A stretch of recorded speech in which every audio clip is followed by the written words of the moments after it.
साथियों, आप सभी का इस प्लेटफॉर्म पर स्वागत है।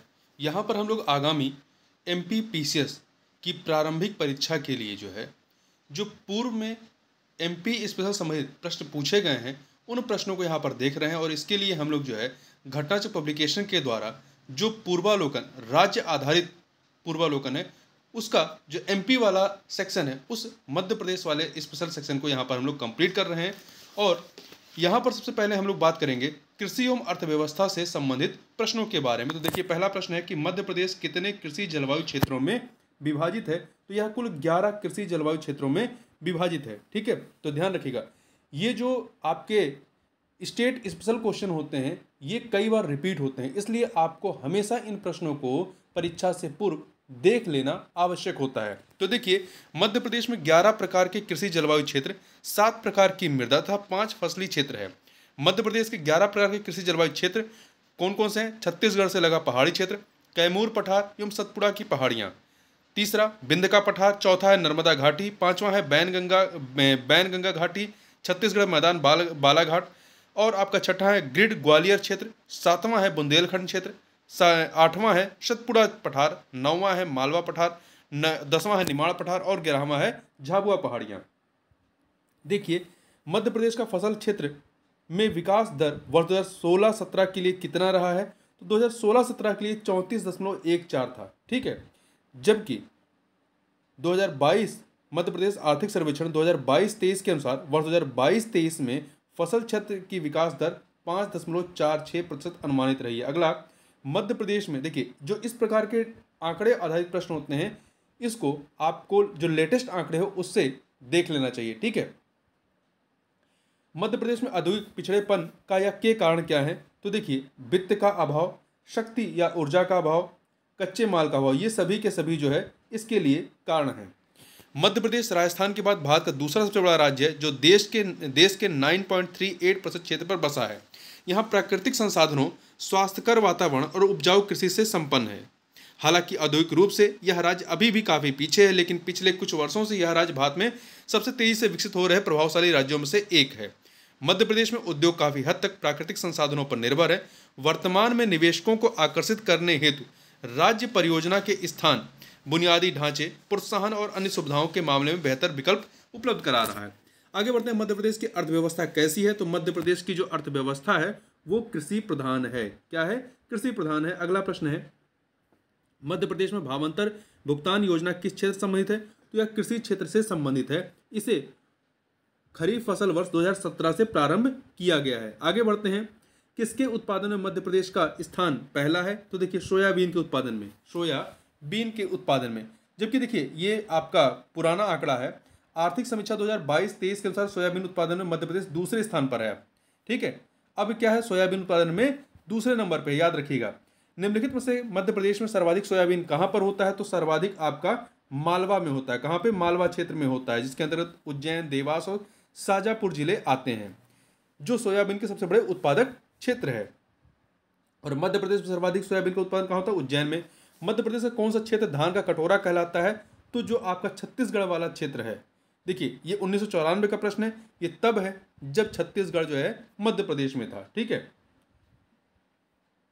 आगे चलते हैं। अगला है, मध्य प्रदेश में सबसे अधिक क्षेत्र में कौन सी फसल बोई जाती है? तो सबसे अधिक चावल बोई जाती है। यह भी आपका कब का प्रश्न? 1995 का, जब छत्तीसगढ़ इसमें समाहित था। अगला है, मध्य प्रदेश की प्रमुख फसल क्या है? तो मध्य प्रदेश की प्रमुख फसल आपकी गेहूं है। मध्य प्रदेश के कौन से जिले में अफीम बोई जाती है? तो मंदसौर जिले में अफीम बोई जाती है। भारत में अफीम उत्पादन में मध्य प्रदेश का पहला स्थान है। ठीक है, राज्य का मंदसौर जिला इसका एकमात्र उत्पादक है। इसका उपयोग औषधियों के निर्माण में किया जाता है। अगला है, मध्य प्रदेश में अफीम की खेती किस जिले में होती है? तो अभी हमने देखा मंदसौर में। मध्य प्रदेश के प्रमुख कपास उत्पादन वाले क्षेत्र कौन से हैं? तो पश्चिमी मध्य प्रदेश में, पश्चिमी मध्य प्रदेश में होता है कपास। मध्य प्रदेश की महत्वपूर्ण नगदी फसल, यह फसल मालवा के पठार तथा नर्मदा एवं ताप्ती घाटियों की काली और कछारी मिट्टी वाले क्षेत्रों में अधिक उत्पादित की जाती है। कपास की खेती मध्य प्रदेश में खरगोन, सीहोर एवं झाबुआ जिलों में की जाती है। अगला है, मध्य प्रदेश में काली मिट्टी के क्षेत्र का बाहुल्य कहाँ पर है? तो ये मालवा पठार में। कहाँ पर है? मालवा पठार में है।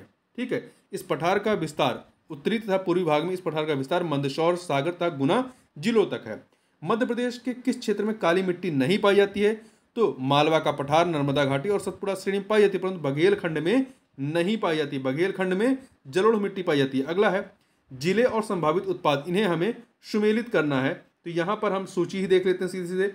बालाघाट में कोदो कुटकी, बैतूल में सागौन, खरगोन में मिर्ची एवं मिर्ची उत्पाद, नरसिंहपुर में तुअर दाल एवं गुण। अगला है कौन सा जिला समूह मध्य प्रदेश में सर्वाधिक सरसों या तिलहन का उत्पादन करता है? तो भिंड और मुरैना। भिंड और मुरैना।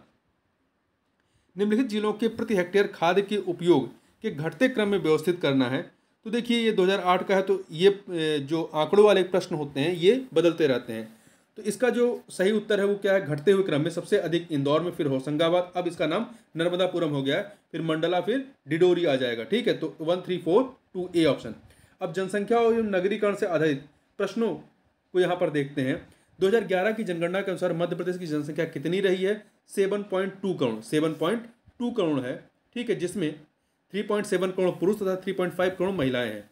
मध्य प्रदेश राज्य में लिंगानुपात 931 है, जबकि जनसंख्या घनत्व जो है 236 व्यक्ति प्रति वर्ग किलोमीटर है। 2011 की जनगणना के अनुसार मध्य प्रदेश में सर्वाधिक जनसंख्या वाला जिला कौन सा है? तो यह है इंदौर। सर्वाधिक जनसंख्या वाला जिला आपका इंदौर है। ठीक है, निम्नलिखित में से कौन जनसंख्या की दृष्टि से मध्य प्रदेश का सबसे छोटा जिला है? तो आपका हरदा जिला। हरदा जिला। ठीक है, आगे बढ़ते हैं। अगला है सुमेलित करिए। यहाँ पर हमें सुमेलित करना है। तो देखिए ये 1994 का आंकड़ों पर आधारित है। अब 2011 की जनगणना पर आधारित प्रश्नों को देखना है। तो यहाँ पर हम लोग 2011 के जनगणना पर आधारित प्रश्नों के हिसाब से या आंकड़ों के आधार पर देखें तो सर्वाधिक जनसंख्या वाला जिला जो है वो इंदौर है 2011 की जनगणना के अनुसार। क्षेत्रफल में सबसे बड़ा जिला छिंदवाड़ा है। सबसे कम जनसंख्या वाला जिला हरदा है। सबसे अधिक जनसंख्या घनत्व वाला जिला भोपाल है। आगे बढ़ते हैं। वर्ष 1991 की जनगणना के अनुसार मध्य प्रदेश सर्वाधिक जनसंख्या वाला जिला कौन सा है? तो वो आपका रायपुर था। जबकि 2011 की जनगणना के अनुसार सर्वाधिक जनसंख्या वाला जिला कौन सा है? इंदौर। तो अब इंदौर याद रखिएगा। अगला है 1901 से लेकर 1990 के बीच किस दशक में मध्य प्रदेश की जनसंख्या में गिरावट आई थी? तो 1901 से 1990 के बीच में, 1911 से 1920 के बीच में गिरावट दर्ज की गई थी। 1991 की जनगणना के अनुसार मध्य प्रदेश की जनसंख्या कितनी रही है? तो ये जनसंख्या 6,61,81,000 थी। ठीक है, जो कि इसमें कहीं पर भी ये आंकड़ा नहीं दिया गया है। आगे बढ़ते हैं।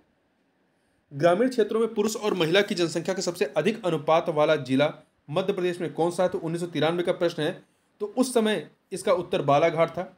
अब 2011 की जनगणना के अनुसार देखें तो ग्रामीण क्षेत्रों में सर्वाधिक लिंगानुपात के संदर्भ में सबसे अधिक लिंगानुपात कहाँ पे? बालाघाट में। फिर दूसरे नंबर पे अलीराजपुर है, तीसरे पे मंडला है और चौथे पे डिडोरी है।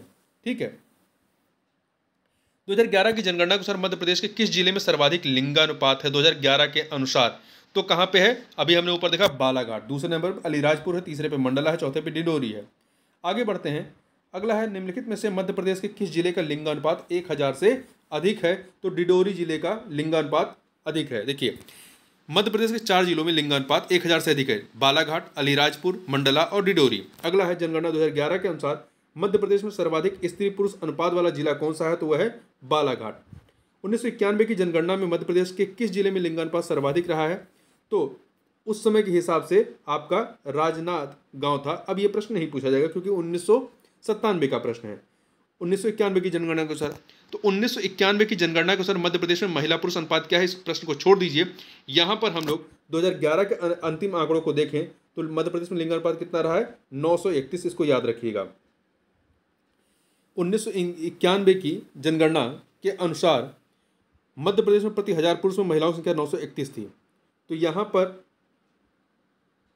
आप याद रखिए 2011 के अंतिम आंकड़ों के अनुसार जो मध्य प्रदेश का लिंगानुपात है 931 है, जबकि भारत का 943 है। इस आंकड़े को बस याद रखिए आप। आगे चलते हैं। निम्न से किस जिले में लिंगानुपात सबसे अधिक प्रतिकूल है? तो कहाँ पे? मुरैना में।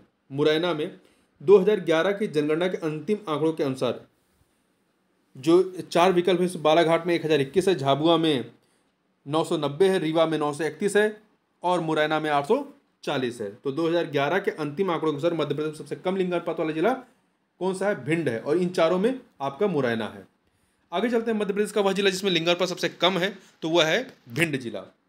सबसे अधिक लिंगानुपात कहाँ है? बालाघाट में। ये आपका 1991 की जनगणना के अनुसार। इस प्रश्न को छोड़िए, आगे बढ़ते हैं। 2011 के आंकड़ों को देखिएगा। इस समय 2011 की जनगणना के अनुसार मध्य प्रदेश में साक्षरता दर 69.3% है, 69.3%, जिसमें पुरुषों का साक्षरता दर 78.7 है, महिलाओं का 59.2 है। आगे यहाँ 1991 की जनगणना छोड़िए, आगे बढ़ते हैं। मध्य प्रदेश में, ये भी आप छोड़ दिए, यहाँ पे याद रखिए आंकड़ा। मध्य प्रदेश में 2001 से 2011 के मध्य दशकीय वृद्धि कितनी रही? 20.35% रही है। सन 2001 की जनगणना के अनुसार मध्य प्रदेश की साक्षरता दर कितनी थी? उस समय 64.11 थी, 64.11, जबकि अब 2011 की जनगणना के अनुसार कितना है? मध्य प्रदेश की साक्षरता दर 69.3 है, 69.3, जिसमें पुरुषों का 78.7 है, महिलाओं का 59.2 है। आगे बढ़ते हैं। निम्न में से किस जिले में साक्षरता का प्रतिशत सबसे कम है? तो ये 1996 का मतलब 1991 की जनगणना के अनुसार है। हमें 2011 की जनगणना के अनुसार देखें तो मध्य प्रदेश का सर्वाधिक साक्षर जिला जबलपुर है, जबकि सबसे कम साक्षरता वाला जिला अलीराजपुर है, अलीराजपुर है, ध्यान रखिएगा। 1991 की जनगणना में छोड़ दीजिए, यहाँ पे बताना साक्षरता का प्रतिशत किस जिले में अधिक था? सबसे अधिक जबलपुर, सबसे कम अलीराजपुर। इस आंकड़े को याद रखिए। आगे बढ़ते हैं। 23 नंबर, जनगणना 1991, आंकड़ा छोड़ दीजिए इसको।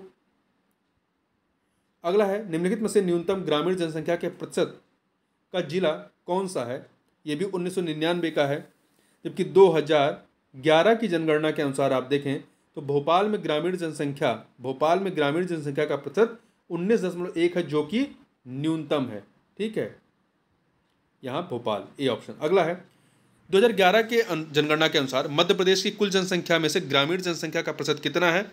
तो यहाँ पे ग्रामीण जनसंख्या 72.4 है, जबकि शहरी जनसंख्या 27.6 है। अगला है, मध्य प्रदेश के निम्नलिखित शहरों में से किसकी जनसंख्या 2011 की जनगणना के अनुसार 10 लाख से अधिक नहीं है? तो भोपाल, ग्वालियर, जबलपुर की है, परंतु उज्जैन की नहीं है। आगे चलते हैं। वर्ष 1991 का आंकड़ा छोड़िए, के अनुसार मध्य प्रदेश में नगरीय जनसंख्या का प्रतिशत कितना? तो 2011 की जनगणना के अनुसार 27.6% नगरीय जनसंख्या है, जबकि 72.4 जो है ग्रामीण जनसंख्या है। जनगणना 1991 के अनुसार मध्य प्रदेश के घटते क्रम में जनसंख्या वाले जिले कौन से हैं? तो 2011 के आंकड़े देखें तो मध्य प्रदेश में घटते क्रम में जनसंख्या वाले 3 जिले कौन से हैं? सबसे अधिक इंदौर, फिर जबलपुर है, फिर सागर जिला है। आगे बढ़ते हैं।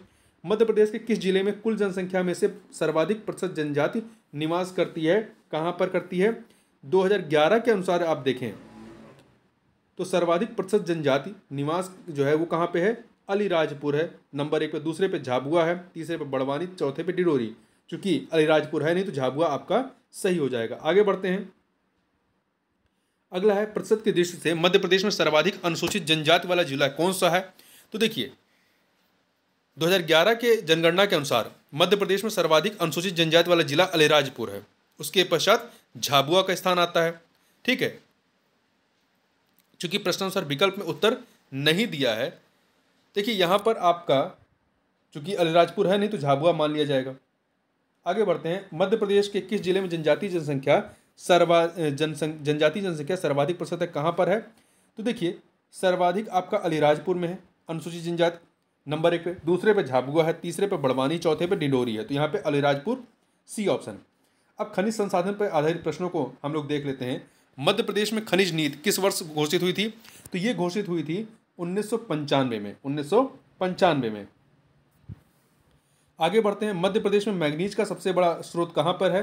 तो बालाघाट में है, बालाघाट में है। ठीक है, इंडियन मिनरल ईयर बुक 2020 के आंकड़ों के अनुसार मध्य प्रदेश में 2019-20 में जो अनंतिम आंकड़े रहे उसमें 9,58,164 टन मैंगनीज का उत्पादन हुआ, जो देश का 33.48% है। वर्तमान में भी मध्य प्रदेश मैंगनीज उत्पादन में भारत में पहले नंबर पे है और भंडारण में दूसरे नंबर पे है।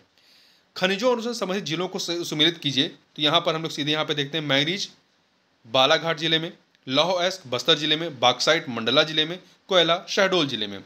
अगला है, संगमरमर की चट्टानों के लिए कौन सा शहर प्रसिद्ध है? तो ये है आपका जबलपुर। ठीक है, जबलपुर प्रसिद्ध है। बैतूल, शिवानी एवं छिंदवाड़ा में रंगीन और ग्वालियर के बाग नामक स्थान पर लाल पीला एवं छींटदार हरा संगमरमर मिलता है। मध्य प्रदेश के संगमरमर आर्कियन युग की चट्टानों से संबंधित है। अगला है, निम्नलिखित में से कौन सा कथन सही है? तो देखिए कौन सा कथन सही है। खनिज संसाधनों की दृष्टि से मध्य प्रदेश का भारत में पहला स्थान है, नहीं, गलत है। मध्य प्रदेश में चांदी और सोने का उत्पादन होता है, ये भी सही नहीं है। मध्य प्रदेश में हीरे का उत्पादन होता है, ये सही है। और भारत में इसकी एकमात्र खान मध्य प्रदेश में कैमूर श्रेणी में पन्ना के चारों तरफ स्थित है। यहाँ के विंध्य प्रदेश में हीरे के खदान 2 समानांतर श्रेणियों में, समानांतर पेटियों में है, तो सी वाला सही है। अगला है, देश में मध्य प्रदेश निम्न खनिजों का सबसे बड़ा उत्पादक किसका? तांबा और हीरा का। किसका? तांबा और हीरा का, तांबे और हीरे का। वर्तमान में हीरे का उत्पादन केवल मध्य प्रदेश में होता है। मध्य प्रदेश का पन्ना जिला किस खनिज के लिए प्रसिद्ध है? तो हीरे के लिए। निम्नलिखित में से कौन सा खनिज सिर्फ मध्य प्रदेश में पाया जाता है? तो वो है आपका हीरा, जो कि पन्ना जिले में पाया जाता है। हरसोंठ या जिप्सम किस जिले में पाया जाता है? तो ये आपका जबलपुर में पाया जाता है, जबलपुर और शहडोल जिले में। मध्य प्रदेश तथा छत्तीसगढ़ के किस जिले में कोयला खनिज के रूप में नहीं मिलता है? तो बिलासपुर में नहीं मिलता है। ठीक है, बिलासपुर में नहीं मिलता है। जबकि बिलासपुर में क्या मिलता है? चूना पत्थर और डोलामाइट के भंडार हैं। छिंदवाड़ा, कोरिया और रीवा में कोयला मिलता है। रिलायंस समूह को मध्य प्रदेश में कोल बेड मीथेन के भंडार कहाँ मिले थे? 2012 का क्वेश्चन था ये, सुहागपुर में। कहाँ पर? सुहागपुर में मिले थे, शहडोल जिले का सुहागपुर। कोल बेड मीथेन पाई जाती है कहाँ पर? तो ये आपका सुहागपुर था, शहडोल जिले में। रुपए में मूल्य के अनुसार मध्य प्रदेश में कौन सा खनिज सबसे अधिक होता है? तो यहाँ पर सबसे अधिक आपका जो 1996 का आंकड़ा था वो कोयला था। ठीक है, कोयला था। 2022-23 का जो आंकड़ा उसमें भी आपका कोयला ही सर्वाधिक है। आगे चलते हैं, मध्य प्रदेश में कौन सा खनिज पाया जाता है? तो यहाँ पर देखिए बॉक्साइट पाया जाता है। क्या पाया जाता है? बॉक्साइट पाया जाता है। ठीक है, और बॉक्साइट के उत्पादन की दृष्टि से मध्य प्रदेश का देश में 5वां स्थान है, 5वां स्थान है। मध्य प्रदेश का एकमात्र एस्बेस्टस का उत्पादक जिला कौन सा है? तो देखिए ये आपका झाबुआ जिले में, देखिए जिला सर्वेक्षण रिपोर्ट के अनुसार एस्बेस्टस का मध्य प्रदेश के झाबुआ जिले में रिपोर्टेड है। हालांकि इसके उत्पादन के साथ उपलब्ध नहीं है, तो यहाँ आप झाबुआ ही मानिए। आगे बढ़ते हैं, अगले प्रश्न में चलते हैं। यूरेनियम मध्य प्रदेश में कहाँ मिलता है? तो सरगुजा में। सरगुजा जो है वर्तमान में छत्तीसगढ़ राज्य में स्थित है और यह यूरेनियम का एक प्रमुख स्रोत क्षेत्र है, सोर्स है। यहाँ पर हिंदुस्तान कॉपर लिमिटेड का कॉपर प्रोजेक्ट मध्य प्रदेश के निम्नलिखित शहरों में से किस शहर में है? इस शहर को कॉपर सिटी के नाम से भी जाना जाता है। तो ये कहाँ है? मलाजखंड में। कहाँ पर है? मलाजखंड में, बालाघाट जिले में मलाजखंड शहर में स्थित है। अगला है, मलाजखंड तांबा खदानें कहाँ स्थित है? तो कहाँ पे स्थित है? अभी हमने बात की बालाघाट में है। ठीक है, बालाघाट जिले में। मध्य प्रदेश में मलाजखंड निम्न से किसके लिए प्रसिद्ध है? तो ये आपका तांबा के लिए प्रसिद्ध है। मध्य प्रदेश का मलाजखंड निम्नलिखित में से किस खनिज के उत्पादन में देश में अग्रणी है? तो आपके तांबा उत्पादन में। अगला है, मध्य प्रदेश में तांबा कहाँ पाया जाता है? तो बालाघाट के मलाजखंड में। मध्य प्रदेश के किस जिले में ग्रेफाइट उत्पादन के लिए जाना जाता है? किस जिले को? तो ग्रेफाइट उत्पादन के लिए तो बैतूल जिले को। देखिए ग्रेफाइट के लिए बैतूल तथा सीधी जिला जाना जाता है। शिवपुरी बॉक्साइट के लिए, बॉक्साइट डायस्पोरा तथा पायरोफिलाइट इत्यादि के लिए, सतना चाइना क्ले के लिए तथा मुरैना लाइमस्टोन के उत्पादन के लिए। अगला है, मध्य प्रदेश के किस क्षेत्र में हीरो के बड़े भंडार प्राप्त होने का अनुमान है? किस क्षेत्र में? तो आपका देवभोग में। देवभोग अब वर्तमान में छत्तीसगढ़ में है। ठीक है, छत्तीसगढ़ के रायपुर जिले में है। आगे बढ़ते हैं, मध्य प्रदेश के किस क्षेत्र से टंगस्टन प्राप्त होता है? तो कहाँ से होता है? होशंगाबाद क्षेत्र से, होशंगाबाद से। इस जिले का आंगर गांव इस टंगस्टन का महत्वपूर्ण क्षेत्र है। आगे बढ़ते हैं, आगे हम लोग अब मध्य प्रदेश के मेला, तीर्थ स्थल और त्यौहार से संबंधित जो प्रश्न पूछे गए हैं उन प्रश्नों को यहाँ पर हम लोग देखेंगे। तो चलिए, पहला प्रश्न है, 7 सागर 9 नारायण एवं 84 महादेव की परिक्रमा मध्य प्रदेश के किस नगर में संपन्न होती है? तो उज्जैन में। कहाँ पर? उज्जैन में। आगे बढ़ते हैं, अगला है, किस तीर्थ स्थल का प्राचीन नाम मानधाता है? तो किसका है? ओंकारेश्वर का। ठीक है,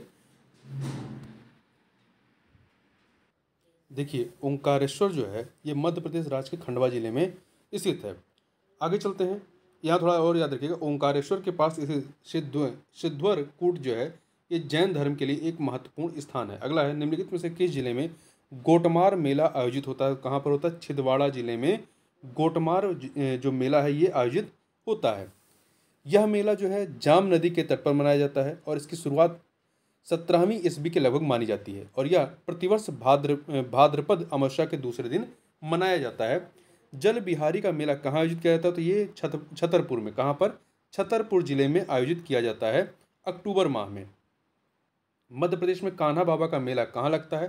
तो यह शोडलपुर में। शोडलपुर, होशंगाबाद, ठीक है, हाँ शोडलपुर में लगता है। एक सेकंड, कान्हा बाबा का मेला होशंगाबाद जिले के शोडलपुर नामक गांव में कान्हा बाबा की समाधि पर लगता है। ध्यान रखिएगा, होशंगाबाद का नाम अब नर्मदापुरम हो गया है। मध्य प्रदेश में प्रतिवर्ष निमाड़ उत्सव कहाँ आयोजित किया जाता है? तो ये महेश्वर में। कहाँ पर? महेश्वर। महेश्वर पवित्र नर्मदा नदी के किनारे स्थित एक छोटा शहर है जो एक समय महान होलकर रानी देवी अहिल्या की राजधानी के रूप में जाना जाता था। निमाड़ उत्सव देश में एक विरल उत्सव है जिसका आयोजन नर्मदा नदी के किनारे प्राचीन संस्कृत की धारा की तरह किया जाता है। यह उत्सव प्रत्येक वर्ष कार्तिक पूर्णिमा के दिन से 3 दिन तक आयोजित किया जाता है। अगला है, भारत के 12 ज्योतिर्लिंगों में से मध्य प्रदेश में ज्योतिर्लिंगों की संख्या कितनी है? तो 2 है। ठीक है, कौन कौन से? मध्य प्रदेश के उज्जैन में महाकालेश्वर जो क्षिप्रा नदी के तट पर स्थित है, तट पर मालवा क्षेत्र में है। दूसरा है नर्मदा नदी के एक द्वीप पर स्थित ओंकारेश्वर। ठीक है, अगला है, मध्य प्रदेश में प्रतिवर्ष अखिल भारतीय शास्त्रीय नृत्य उत्सव कहाँ आयोजित किया जाता है? तो ये आपका खजुराहो में। कहाँ पर? खजुराहो में ये आयोजित किया जाता है। वर्ष 2010 से इस नृत्य का आयोजन फरवरी के प्रथम सप्ताह में किया जा रहा है। आगे बढ़ते हैं, मध्य प्रदेश में रावण की पूजा कहाँ की जाती है? तो इस रावण की पूजा शाजापुर जिले के भादखेड़ी गांव में किया जाता है। इसी गांव में कुछ लोगों द्वारा मेघनाथ की भी पूजा की जाती है। अब सांस्कृतिक गतिविधियों पर आधारित प्रश्नों को देखते हैं। काठी। काठी क्या है? काठी एक लोक नृत्य है जो कि मध्य प्रदेश के निमाड़ अंचल में प्रचलित है। यह बलाई हरिजन समुदाय के लोगों द्वारा किया जाता है। अगला है, श्री राम सहाय पांडे किस लोक नृत्य कला संबंधित रहे? तो ये जो है राई नृत्य से संबंधित रहे हैं। राई नृत्य मूल रूप से बुंदेलखंड मध्य प्रदेश क्षेत्र का लोक नृत्य है। तो ये कुछ हिस्सा इसका उत्तर प्रदेश में भी है। कौन सा लोक नृत्य जो है मध्य प्रदेश का नहीं है? तो देखिए इसमें कर्मा, भगोरिया, राई ये आपका मध्य प्रदेश का, परंतु बिहू जो है, बिहू कहाँ का है? बिहू असम का है। ठीक है, मध्य प्रदेश के लोक नृत्यों में कर्मा, राई, भगोरिया, कलशा, दिमराई, कानड़ा, दादर, शैला, घसिया, शहरा इत्यादि हैं। आगे बढ़ते हैं, तुर्रा कलंगी लोक नाट्य किस क्षेत्र में प्रसिद्ध है? तो ये आपका मालवा, निमाड़, बुंदेलखंड इन सभी में ये प्रसिद्ध है। आगे बढ़ते हैं, बधाई क्या है? बधाई जो है बुंदेलखंड का एक लोक नृत्य है। आगे बढ़ते हैं, आगे हम लोग अनुसूचित जनजाति या उनकी गतिविधियों पर आधारित प्रश्नों को देखेंगे। तो यहाँ पर चलते हैं। अगला है, निम्नलिखित में से कौन सी जनजाति मध्य प्रदेश में है? तो यहाँ पर आपकी भील जनजाति जो है मध्य प्रदेश में है। 2011 की जनगणना के अनुसार भील जनजाति समूह जनसंख्या की दृष्टि से मध्य प्रदेश की सबसे बड़ी जनजाति है। यह जनजाति मध्य प्रदेश के पश्चिमी क्षेत्र धार, झाबुआ और पश्चिमी निमाड़ जिलों में निवास करती है। अगला है, निम्नलिखित में से मध्य प्रदेश की कौन सी जनजाति जनसंख्या की दृष्टि से सबसे बड़ी है? तो भील जनजाति सबसे बड़ी है। निम्नलिखित में से कौन सी जनजातियां मध्य प्रदेश में पाई जाती हैं? तो देखिए मध्य प्रदेश में मुंडा, उराव, संथाल, हो, इसके अतिरिक्त बैगा, सहरिया, गोंड, कोल ये सभी के सभी पाई जाती हैं। जनगणना 2011 के अनुसार कुल 46 जनजातियां अथवा जनजाति समूह मध्य प्रदेश में अधिसूचित हैं। आगे चलते हैं, मध्य प्रदेश की सर्वाधिक जनसंख्या वाली जनजाति कौन सी है? तो भील है, सर्वाधिक भील है। ठीक है, आगे चलते हैं, मध्य प्रदेश में सर्वाधिक पाई जाने वाली जनजाति कौन सी है? तो भील जनजाति 2011 की जनगणना के अनुसार। अगला है, निम्नलिखित जनजातियों को उनके स्थान से सुमेलित करना है। तो यहाँ पर हम लोग टेबल पूरी देख लेते हैं। पहले मांडला जिले में आपका बैंगा जनजाति, झाबुआ में भील जनजाति, जबलपुर में माड़िया जनजाति, बैतूल में कोरकू जनजाति। आगे बढ़ते हैं, निम्नलिखित में से कौन सा सुमेलित नहीं है? कौन सा जनजाति और क्षेत्र सुमेलित नहीं? देखिए आपका यहाँ पर गोंड जनजाति और उसकी उपजनजातियाँ हैं। गोंड की उपजाति अगरिया है, बैगा की बिछवार है। ठीक है, वहीं भारिया की पटलिया नहीं है, भारिया की पटलिया नहीं है और कोरकू की महार नहीं है।